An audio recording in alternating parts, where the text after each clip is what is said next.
Hola, espero que se encuentren muy bien donde quiera que me estén viendo. En esta ocasión quiero que me acompañen a darle un toque de Easter Day a estas cositas que tenemos por aquí. Son cosas que pues tengo en mi hogar. Como saben, me gustan las cosas sencillas, tratar de no gastar mucho.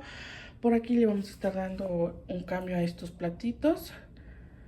Pues son de uso diario aquí en casa, pero le vamos a dar un toquecito. Tenemos este florerito de cristal y a este tazoncito que, como pueden ver, es de otoño. Le vamos a estar dando un pequeño cambio. Tenemos pintura en aerosol, por ahí lo pueden ver.